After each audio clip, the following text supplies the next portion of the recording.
오늘 아침에도 하나님의 은혜가 저와 여러분에게 함께하기를 기원합니다.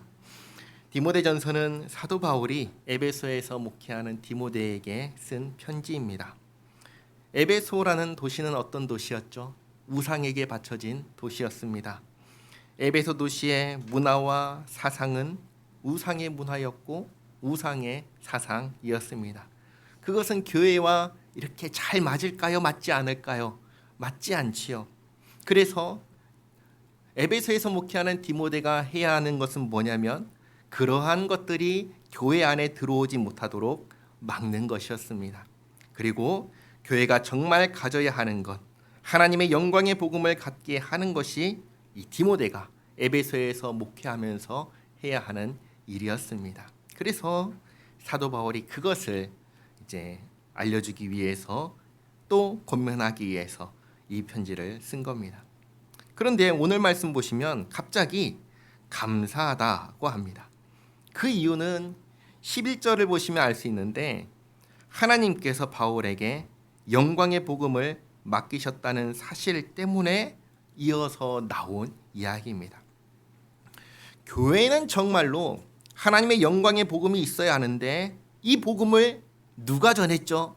사도 바울이 전했습니다. 바울이 이 이야기를 하면서 편지를 쓰면서 이 생각이 든 겁니다. 도대체 내가 누구이길래 하나님께서 나에게 이 영광의 복음을 전하도록 맡기셨을까? 이 생각을 하니까 이게 너무나 감사한 거예요. 그래서 자연스럽게 그 이야기로 이어진 것입니다. 그래서 12절을 보시면 나를 능하게 하신 그리스도 예수 우리 주께 내가 감사함은 나를 충성되이 여겨 내게 직분을 맡기심이니. 어떤 직분이죠? 사도의 직분입니다. 사도라는 말은 무슨 뜻을 갖고 있냐면 보내심을 받았다라는 뜻이 사도입니다. 그러니까 예수님께서 바울을 사도로 보내셨다라는 것입니다. 그러면 무슨 일로 보내셨냐 했을 때 이 영광의 복음을 전하는 일로 보내셨고, 이렇게 하실 때 바울을 어떤 사람으로 여겨주셨냐면 여기 있는 것처럼 충성하는 사람으로 여겨주셨다는 겁니다. 이걸 다르게 말하면 잘할 거라고 믿고 맡기시고 보내셨다는 것입니다. 어떻게 하나님께서 나를 믿고 맡기시고 보낼 수가 있을까요? 내가 도대체 어떤 사람이길래 하나님께서 나를 믿고 이 일을 맡기실 수가 있습니까? 이게 너무나 감사한 것입니다. 근데 사실 사도 바울은 이 영광의 복음을 맡을 자격이 있는 사람일까요? 없는 사람일까요? 사실은 자격이 없는 사람이에요. 그 이유가 뭐냐? 13절을 보시면 바울이 이렇게 자신의 과거를 고백합니다. 내가 전에는 비방자요, 박해자요, 폭행자였으니. 비방하는 사람, 괴롭히는 사람, 폭력을 행사하는 사람이 다른 아닌 나였다라고 고백합니다. 우리가 사도행전을 통해서 살펴본 대로 사도 바울은 전에는 정말로 예수 믿는 사람들을 괴롭히던 사람이 이 사람이었습니다. 예수님을 구원자로 믿는 것을 저건 이단이야, 사입이야 라고 생각했던 사람이 바울입니다. 예수 믿는 사람들을 세상을 혼란스럽게 만들고 그리고 어지럽게 하는 악한 사람으로 여겼던 사람이 바로 바울입니다. 그래서 자기 이런 생각을 옳게 여기고 나는 정말 선을 행한다고 생각하고 하나님의 뜻을 이룬다고 생각하며 예수 믿는 사람들, 교회를 박해했습니다. 그리고 우리가 살고 있는 그 지역이 아니라 다른 지역, 담의 세계에 살고 있는 예수 믿는 사람들 잡아서 오게 가두려고 공문을 받아서 가는 길에 무슨 일이 일어났죠? 거기서 예수님을 만났습니다. 예수님을 만나니까 그제야 알게 되죠. 아, 예수님께서 정말 구원자였고 예수 믿는 사람들이 내가 생각했던 이단 사입이 악한 사람이 아니었구나 깨달은 것이죠. 오히려 내가 선을 행한다고 했지만 실제로는 악을 행했고 하나님의 뜻을 따른다고 했지만 실제로는 내가 하나님의 뜻을 거스르는 사람이었구나라는 것을 깨달았습니다. 그러니까 사도 바울이야말로 어떤 사람이었냐면 하나님을 대적하는 사람이었습니다. 교회를 박해하는 사람이었습니다. 주님의 몸된 교회를 박해하니 누구를 괴롭히는 거예요? 주님을 괴롭히는 사람이었죠. 그러니 하나님의 영광의 복음을 맡을 자격이 사실은 전혀 없는 사람이었습니다. 그런데 13절에 이어서 이렇게 얘기합니다. 도리어 긍휼을 입은 것은 내가 믿지 아니할 때 알지 못하고 행하였음이라. 근데 여기서 잘 보셔야 됩니다. 바울이 몰라서 그렇게 했을 때 하나님께서 긍휼히 여겨 주셨습니다. 그래서 이제는 모르는 사람이 아니라 아는 사람이 되었습니다. 그러면 이게 중요합니다. 알고 난 이후에는 어떻게 해야 할까요? 알았으니까 회개해야죠. 삶의 방향을 돌이켜야 합니다. 이전에는 몰라서 예수님을 믿지 않았다면 이제는 알았으니까 어떻게 하죠? 예수님 믿어야죠. 이전에는 몰라서 예수 믿는 사람들을 교회를 박해했다면 이제는 알았으니까 어떻게 해야 돼요? 예수 믿는 사람이 되어서 주님의 몸된 교회가 되어서 교회를 지키고 세워야 합니다. 이게 돌이키는 것입니다. 이게 회개하는 것이죠.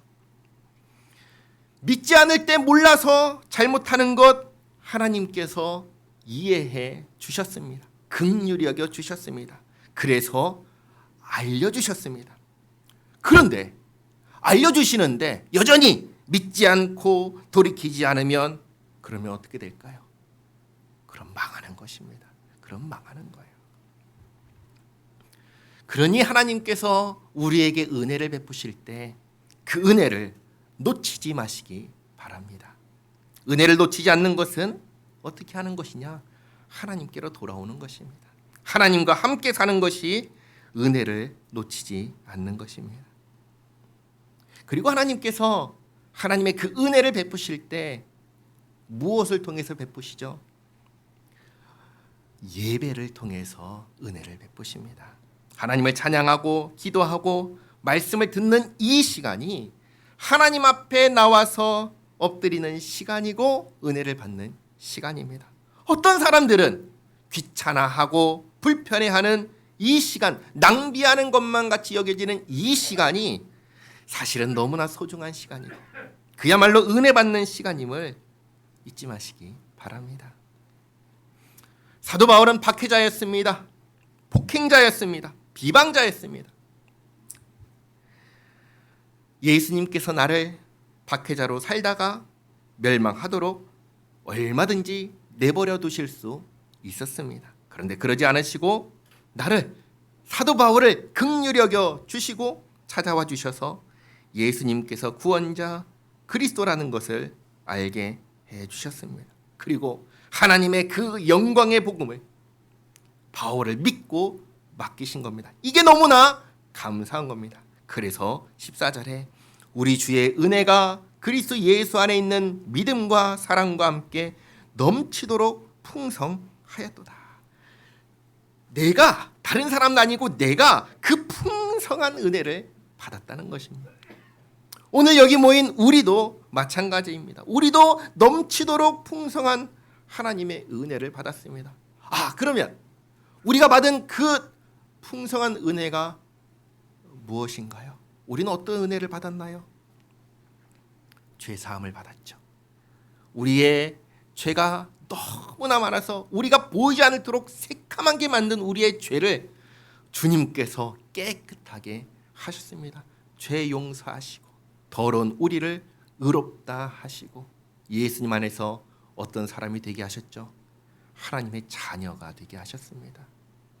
저 영광의 나라 천국을 상속받는 상속자가 되게 하셨습니다.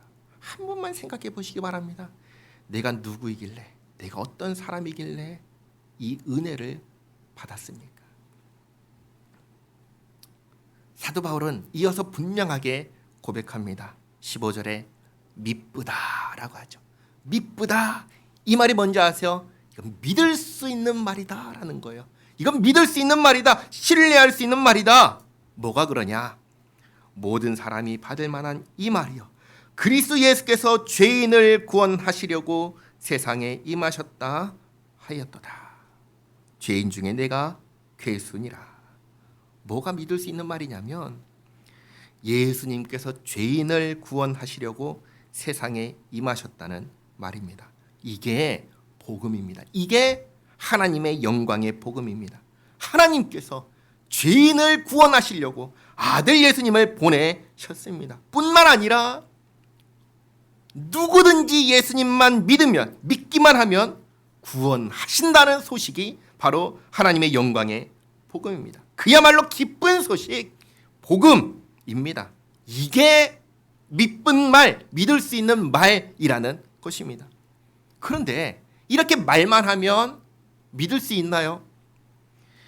근거가 있어야 믿지요. 그래서 이어서 하는 말이 뭐였냐면 자기 이야기를 하는 겁니다. 뭐냐? 내가 죄인 중에 괴수다. 내가 죄인 중에 괴수다.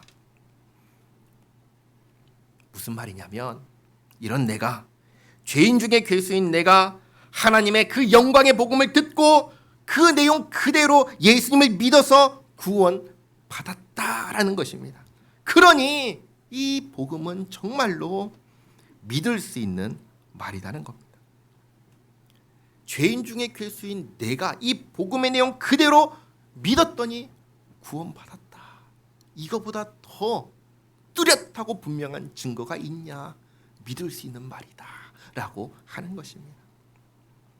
16절에 그러나 내가 긍휼을 입은 까닭은 도대체 왜 죄인 중에 괴수인 나에게 하나님께서 은혜를 베푸셨을까? 생각해 보니까 그 이유가 있는데 그건 뭐냐? 예수 그리스도께서 내게 먼저 일체 오래 참으심을 보이사 후에 주를 믿어 영생 얻는 자들에게 본이 되게 하려 하심이라.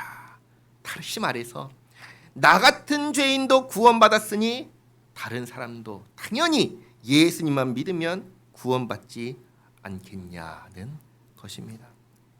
한번 생각해 보시기 바랍니다. 다른 사람도 아니라 예수님의 몸된 교회를 박해했던 사람입니다.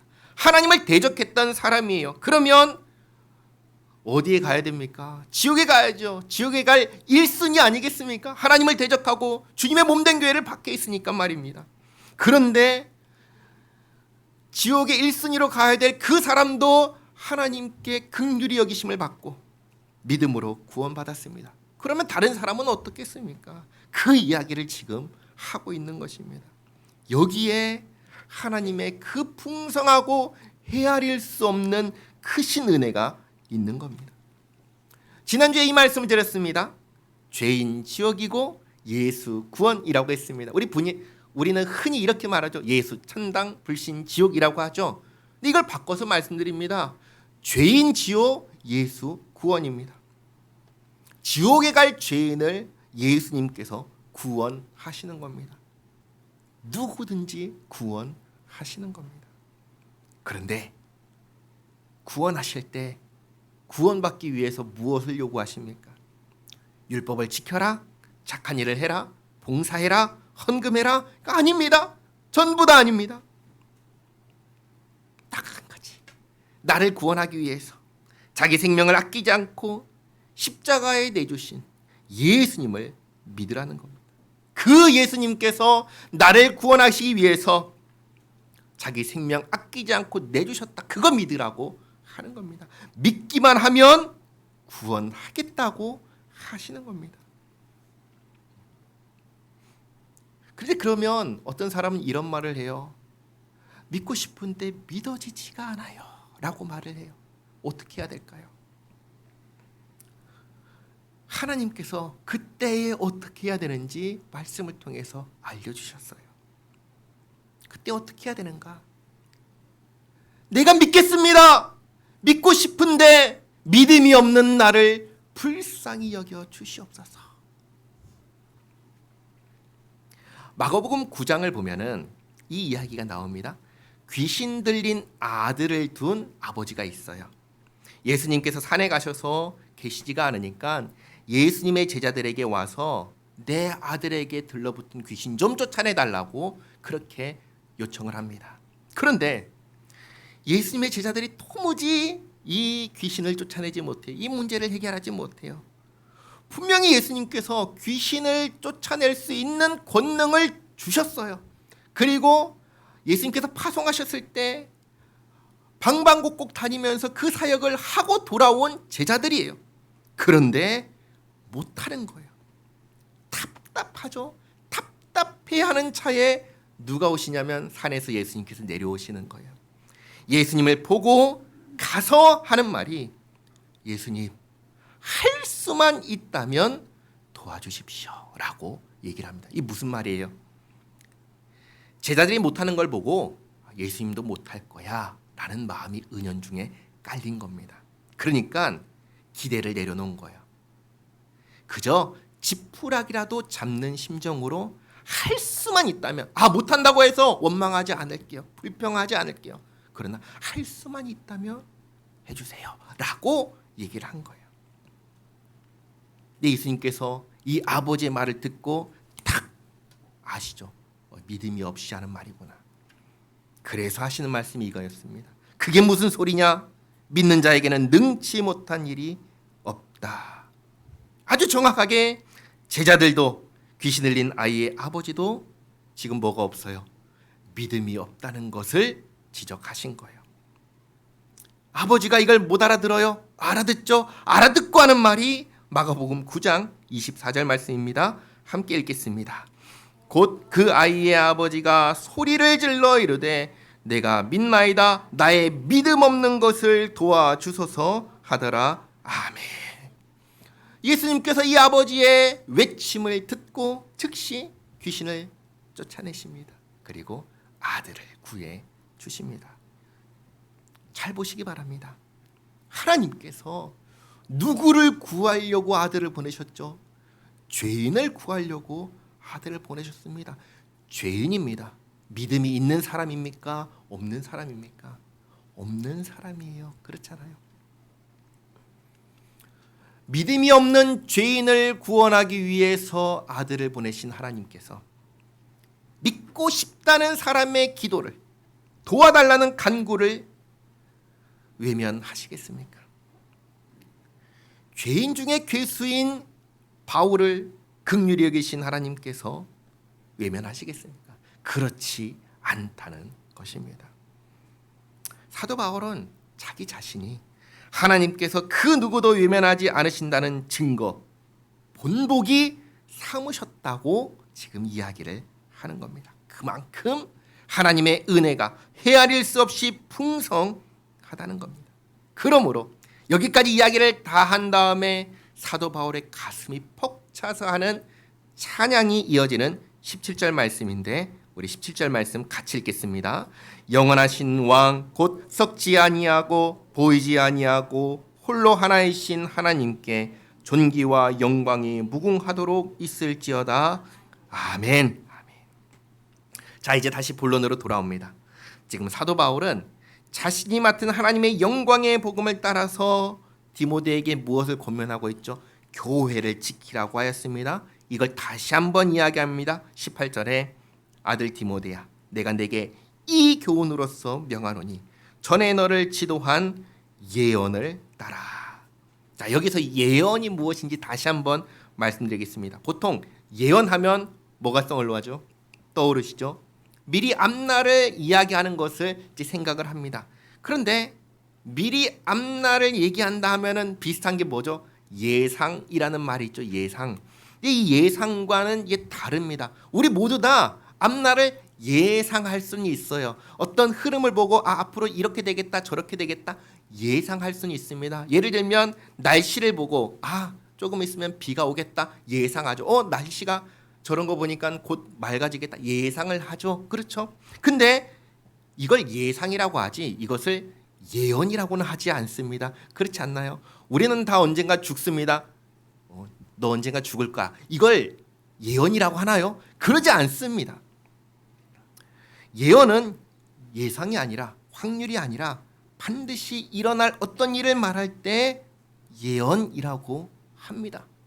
모든 사람이 다 똑같이 경험하는 일이 아니라 어떤 사람에게만 어떤 상황에서만 특별하게 일어날 일을 인과와 상관없이 얘기할 때 그것을 예언이라고 합니다. 그런데 사람이 어떻게 예언하지요? 모든 사람은 다 어느 시간에 살고 있죠? 과거와 현재에 살고 있습니다. 그렇죠? 그리고 우리가 현재라고 말하는 시간은 항상 과거로 지나가 버립니다. 그런데 그 누구도 미래를 사는 사람이 있나요? 없습니다. 미래를 사는 사람이 없어요. 그러면 잠시 후에 무슨 일이 일어날지 알지 못하는 사람이 어떻게 예언을 할 수 있을까요? 그런데 우리가 예언이라는 말을 알고 있습니다. 많이 들었어요. 흔히 예언한다라고 하면 누가 예언을 하죠? 무당이 예언을 하죠. 그렇죠? 그럼 무당은 어떻게 예언할까요? 누가 알려줘야죠. 누가 알려줄까요? 귀신이 알려주는 겁니다. 타락한 천사들이 알려주는 겁니다. 반면 교회에서 성경에서 말하는 예언은 그러면 누가 알려주시는 걸까요?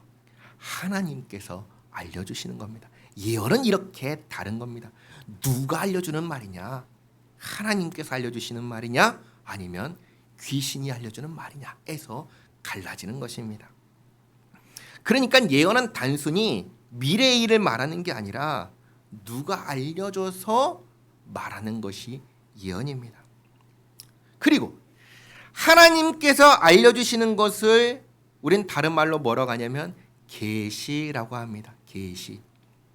그리고 이 계시를 받아서 전하는 사람을 뭐라고 불렀냐면 구약시대에 선지자라고 불렀습니다.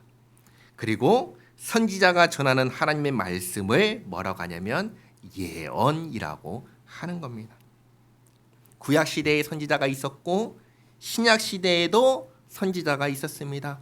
성령의 말하게 하심을 듣고 말하는 사람들이 있었습니다. 그리고 신약시대에 또 누가 있죠? 사도들이 있었습니다.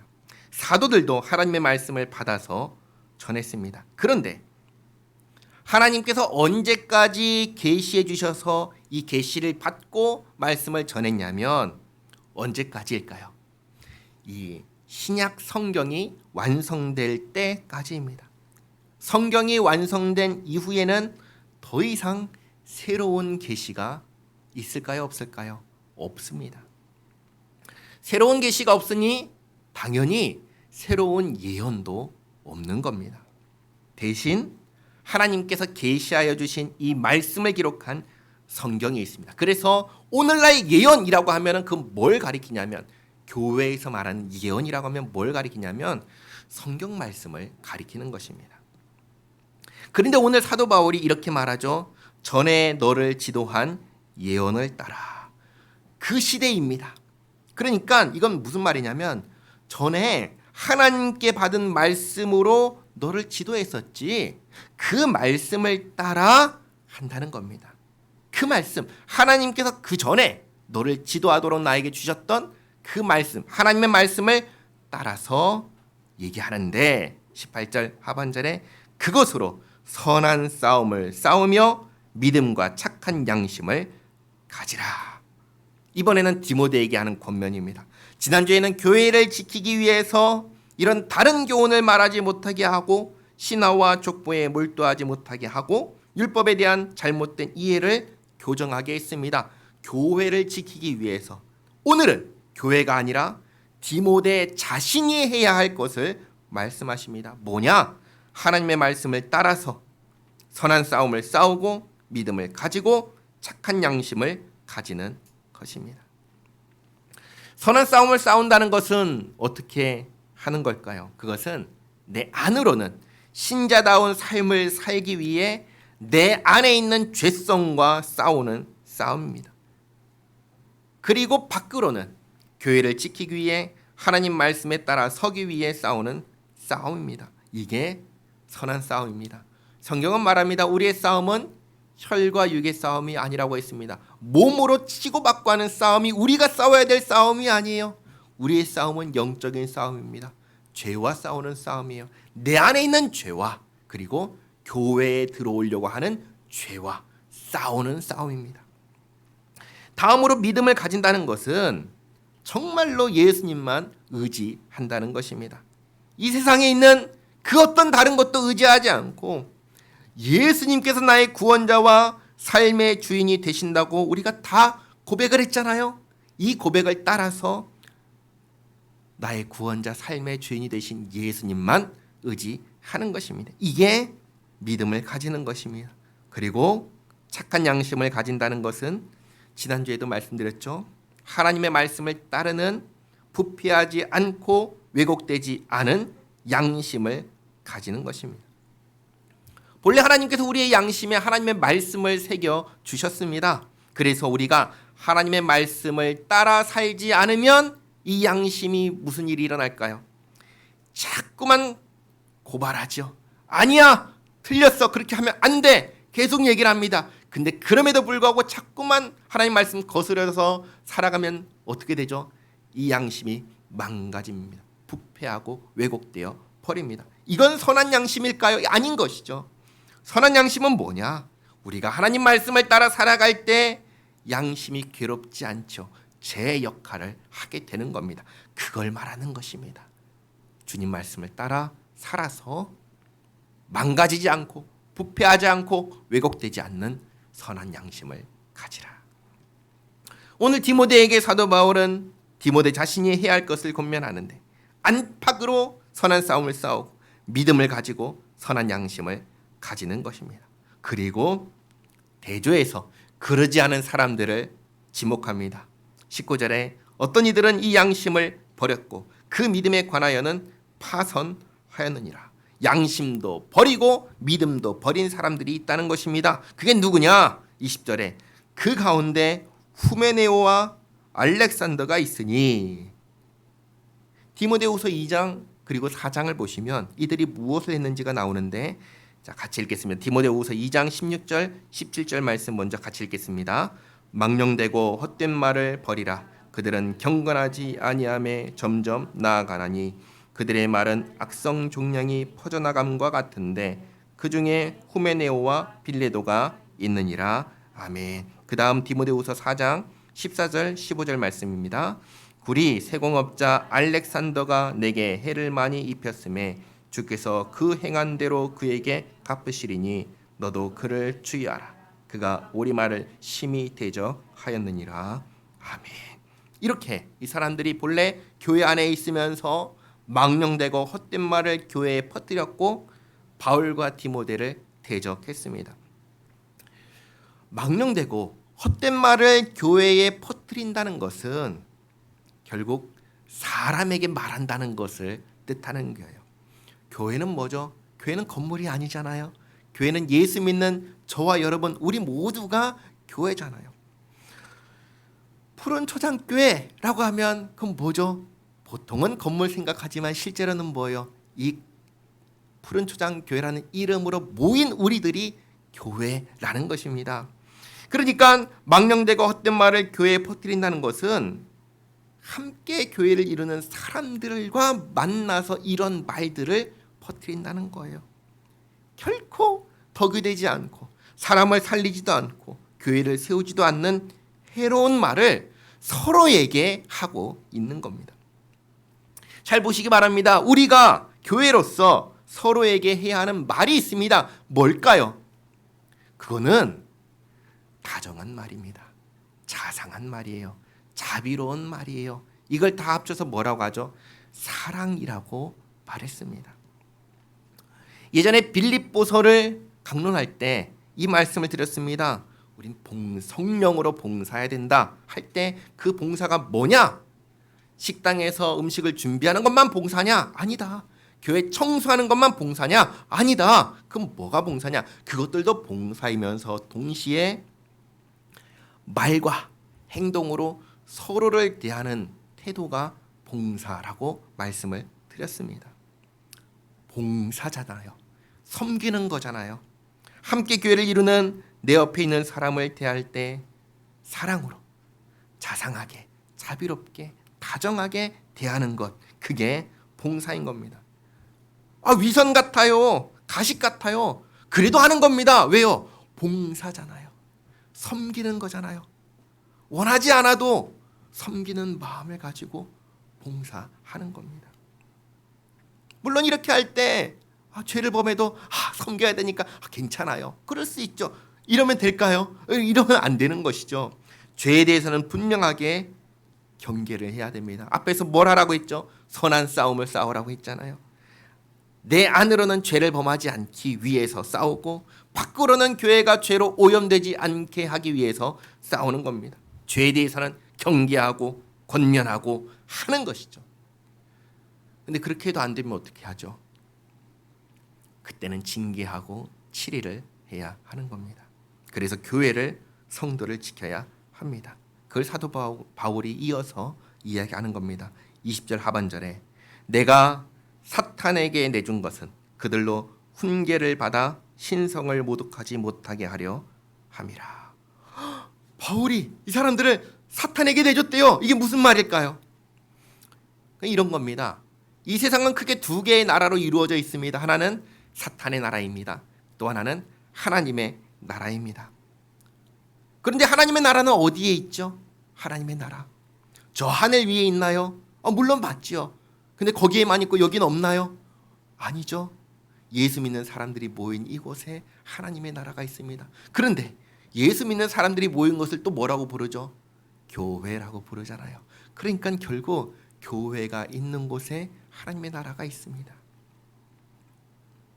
그러면 교회가 없는 곳, 교회 밖은 어느 나라일까요? 사탄의 나라인 것입니다. 후메네오와 알렉산더를 사탄에게 내줬다는 것은 다르게 말하면 출교했다는 것입니다. 교회 밖으로 쫓아냈다는 것입니다. 왜 이렇게 했냐? 이 사람들 망하라고 했냐? 그게 아니라 자신들이 하고 있는 것이 잘못이라는 것을 깨닫게 하기 위해서입니다. 그래서 말씀에 이렇게 돼 있죠. 그들로 훈계를 받아. 다시 말해 징계받았으니 잘못됐다는 것을 깨닫고 그리고 더 이상 신성을 모독하지 못하게, 다르게 말하면 교회를 더럽히지 못하게 하기 위해서입니다. 우리가 흔히 징계, 치리한다라고 할 때 두 가지 목적이 있습니다. 첫째는 뭐냐? 잘못을 깨닫게 하는 것입니다. 잘못을 깨닫게 하는 게 첫 번째 목적입니다. 두 번째는 잘못을 깨달았으면 뭘 해야 되죠? 회개해야죠. 회개하기 위한 것입니다. 그리고 여기에 한 가지를 더하면 교회를 지키기 위한 것입니다. 지난 수요일에 우리가 사무엘상 말씀을 살펴보고 있습니다. 사사시대에 하나님의 언약궤와 성막이 있는 실로의 제사장 엘리의 두 아들이 이스라엘로 하여금 죄를 범하게 만드는 내용을 보았습니다. 이 두 아들 때문에 이스라엘이 죄를 범하게 된다라고 누가 얘기한 줄 아세요? 그들의 아버지 엘리 제사장이 얘기했습니다. 다르게 말하면 이 두 아들만 회개하면 정신 차리면 이스라엘이 죄를 범할 일이 없다는 것입니다. 징계는 이렇게 악인들 때문에 다른 사람들이 피해 입지 않도록 보호하는 기능이 있는 겁니다. 바울이 디모데에게 알려주는 겁니다. 만약 교회에 이런 자들이 있으면 치리를 해서 징계를 해서 이들이 더 이상 교회를 더럽히지 못하게 하고, 그래서 교회를 보호하고 나아가 이들이 훈계를 받고 잘못을 깨닫고 회개할 수 있도록 하라는 것입니다. 자, 오늘 말씀 정리하겠습니다. 오늘 사도 바울은 가장 먼저 하나님의 영광의 복음이 얼마나 믿을 수 있는지 분명하게 밝혔습니다. 정말 부끄럽고 감추고 싶은 자신의 옛 모습을 드러내며 그러나 죄인 중에 괴수인 나도 구원받았다고 하였습니다. 그러니 이 복음은 정말로 죄인을 구원하기 위한 복음이며 누구든지 예수만 믿으면 구원받을 수 있음을 분명하게 밝혔습니다. 그리고 다음으로 그렇게 해서 이루어진 교회는 한번 생각해 보세요. 결국 이 교회는 어떤 사람들로 이루어진 교회입니까? 구원받은 누구죠? 죄인들로 이루어진 곳입니다. 그러니 잘못하면 쉽게 죄로 오염될 수가 있는 것입니다. 게다가 이 교회가 어디에 있어요? 에베소 도시에 있잖아요. 우상의 도시입니다. 죄로 오염되지 않도록 거룩하도록 지켜야 합니다. 이를 위해서 디모데에게 믿음의 선한 싸움을 싸우라고 하였습니다. 나 자신을 죄로부터 지키는 것이고 교회를 죄로부터 지키는 싸움입니다. 그리고 믿음을 가지라고 했습니다. 정말 예수님만 의지하는 것입니다. 그리고 선한 양심을 가지라 했습니다. 정말 주님의 말씀을 따라 사는 것입니다. 그리고 다시 한번 교회를 지키기 위해서 순종하지 않는 자, 교회를 망가뜨리는 자는 징계해서 교회도 보호하고 그들 자신도 더 이상 교회를, 주님을, 신성을 모독하지 못하게 하고 자기 죄를 깨닫고 회개할 수 있도록 하라고 하였습니다. 오늘 말씀 정리하며 두 가지를 기억하시기 바랍니다. 우리는 하나님의 영광의 복음을 따라 믿음으로 구원받은 사람들입니다. 구원받은 죄인입니다. 이것이 첫 번째로 기억할 내용입니다. 그 다음 두 번째는 죄인이기에 너무나 쉽게 부패하고 오염되고 넘어질 수 있습니다. 그러지 않기 위해서 자기를 지키는, 교회를 지키는 싸움을 싸워야 합니다. 이 싸움을 내 힘으로 하지 말고 주님을 의지하여 싸워 이기는 우리 모두가 되기를 바랍니다. 기도하겠습니다. 하나님 감사합니다. 죄인 중에 괴수인 사도 바울도 주님의 은혜로 구원받았습니다. 그를 본 사무사 정말로 누구든지 예수님만 믿으면 구원받게 해주심에 감사드립니다. 저희가 주님의 은혜를 잊지 않게 하옵소서. 은혜를 받으며 살고 있으면서 너무나 쉽게 그 은혜를 망각하고 은혜 받기 이전의 삶으로 되돌아가려 하는 부패한 죄성과 싸워 이기게 하옵소서. 오늘 디모데에게 말씀하신 것처럼 저희 모두가 믿음의 선한 싸움을 싸우게 하옵소서. 안으로 죄와 싸워 이기고 밖으로 교회를 지키는 저희 모두가 되게 하옵소서. 정말로 주님만 의지하고 주님 말씀에 순종하며 저희를 구원하신 주님을 기쁘시게 하고 또 영화롭게 하는 저희 모두가 되게 하옵소서. 이 일을 저희가 할 수 있도록 주님 힘과 능력으로 함께하여 주시옵소서. 예수님의 이름으로 기도하옵나이다. 아멘.